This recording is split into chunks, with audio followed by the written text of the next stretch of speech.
noite, pessoal, sejam bem-vindos a todos e a todas a mais um vídeo no meu canal. Me chamo Luca Franco e, galera, no vídeo de hoje eu vou estar falando um pouquinho aí sobre seleção brasileira, tá? Vou estar falando sobre o amistoso que aconteceu sábado agora entre Brasil e Egito. O Brasil que acaba vencendo por 2-1 com gols de Bruno Guimarães e Endrick.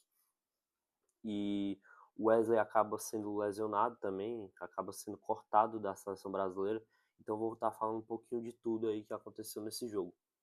Para esse jogo contra o Egito, o Ancelotti começa em um esquema, em um 4-4-2, sem a bola, e com a bola o Paquetá e o Rafinha caindo um pouco mais por dentro, né? 4-4-2, o Paquetá marcando o corredor pela direita e o Rafinha marcando o corredor pela esquerda. Vini, Igor, Thiago um pouco mais centralizados, né?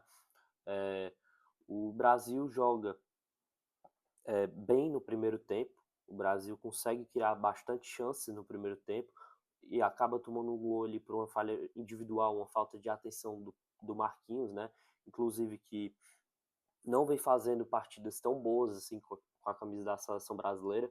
Eu acho que vale o teste aí do Bremer na zaga junto com o Gabriel Magalhães, né? O Gabriel Magalhães que não foi titular contra a seleção egípcia por conta de uma lesão que acabou sentindo depois da final da Champions.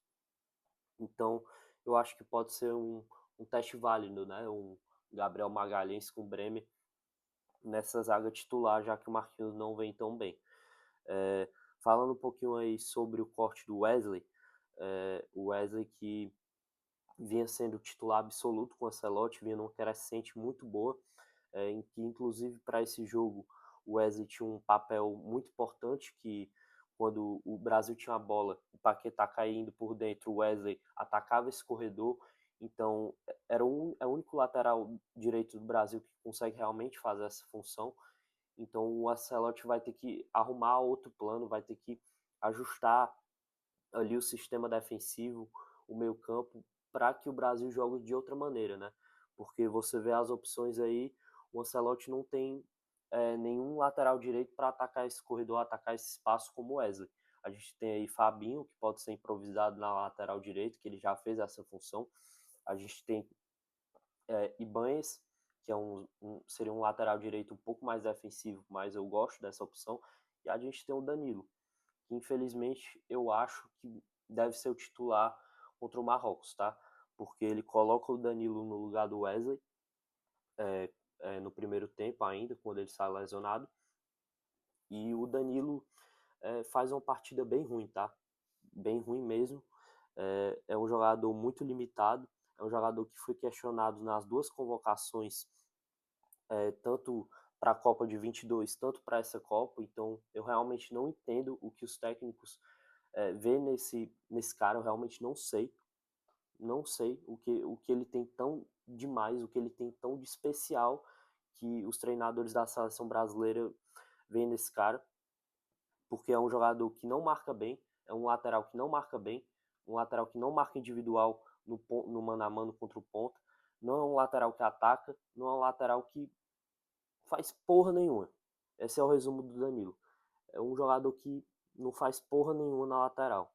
Essa é a verdade. Então a gente tem essas três opções. O Ancelotti vai ter que quebrar a cabeça aí para escolher, tá? Na minha opinião, eu iria de Ibáñez, que eu acho que é um ponto positivo dessa seleção brasileira contra o Egito, tá? Eu acho que o Ibáñez fez uma baita partida. Ele conseguiu fazer passes ali quebrando a linha do meio campo da seleção do Egito. Ele conseguiu sair jogando muito bem. É um zagueiro construtor, é um zagueiro rápido. Então eu acho que ele desempenharia muito bem nessa função de lateral direito, tá? Mas eu acho que o Danilo deve ser o titular, porque como ele coloca o Danilo no lugar do Wesley, ele poderia muito bem ter colocado o Danilo para zagueiro e jogado o Ibáñez para lateral. Mas como ele vai ter à disposição já Gabriel Magalhães, Bremer, Marquinhos, todo mundo ali na zaga, provavelmente o Ibáñez não vai jogar na zaga. E o Danilo deve ser o titular da lateral direita, já que ele opta por colocar ele no jogo contra o Egito, tá? E falando um pouquinho mais sobre esse primeiro tempo, eu achei o Bruno Guimarães um pouco mais livre para jogar do que contra o jogo contra o Panamá, porque a gente vê aí que o Paquetá jogando por dentro dá esse espaço para o Bruno Guimarães subir um pouco mais, dá esse espaço para o Bruno Guimarães fazer uma tabela e jogar um pouco mais na frente. Então eu gostei bastante da partida do Bruno Guimarães, ele parece estar apto sim para atuar e jogar uma Copa do Mundo. Então, eu gostei bastante dessa partida do Bruno Guimarães e, sem dúvidas, para mim, seria o titular para essa posição, tá? O Paquetá também não faz uma partida como fez contra o Panamá, porém, continua muito bem mesmo. Ele ganha várias divididas, ele ajuda na marcação, ele cria jogadas, é um jogador bastante intenso e eu gosto desse tipo de jogador, tá? E para a reposição do Wesley, o Ancelotti acaba optando pelo volante Ederson, né? Ele não acaba optando por um lateral direito para repor o Wesley, que também é lateral. Então, é uma convocação um pouco questionável, porém é uma convocação justa, né? O Ederson é um volante que tem as características que o Ancelotti pede, né? É um volante que tem um porte físico bom, é um volante que tem uma construção, tem uma saída de bola muito boa, é um volante que tem a chegada na área também, um chute muito bom. Então, acho uma convocação merecida, sim, do Ederson. E sobre o Vinícius Júnior e sobre o Rafinha, eu acho que são dois jogadores que a gente está muito na esperança ainda de render, né, na seleção e não renderam ainda como esperado, né? E eles vão para ser titular nessa Copa ainda nessa esperança, né? É muito mais é, esperança do que merecimento, né? Essa titularidade dos dois, pelo menos eu acho. O Vini faz uma partida bem apagada, ele perde duas chances claras de gols. Em uma delas ele poderia ter passado aquela bola para o Igor Thiago, que vinha chegando livre. E o Rafinha, apesar da assistência, também não faz uma partida tão boa assim, né? É inegável que o Rafinha teve um desempenho taticamente muito bom, né? O Rafinha é um jogador que marca muito, é um jogador que desarma bastante, um jogador que recupera bastante bola. Porém, eu espero muito mais o Rafinha do que isso. Eu espero um jogador que faça gols, eu espero um jogador que dê muitas assistências, como ele deu. Então, eu acho que ele tem que recuperar aí essa confiança dele aos poucos, né? Eu acho que o Rafinha tem que desempenhar muito melhor para ele ser titular dessa seleção. Então, se o Rafinha continuar assim, eu acho que ele vai perder a vaga aí qualquer hora nessa Copa do Mundo. Não no primeiro jogo, obviamente, mas alguma hora ele vai perder a vaga se ele continuar jogando dessa forma. E para decidir essa vaga também de centroavante, eu acho que o Ancelotti vai ter bastante dor de cabeça, tá? Eu acho que os três entram ali na briga, tá? Para ser realmente o novo titular. O Matheus Cunha, eu não sei se ele vai realmente brigar para ser esse novo titular. Talvez ele brigue ali para a posição com o Paquetá. Mas Igor, Thiago e Endrick, eu acho que a gente está muito bem servido.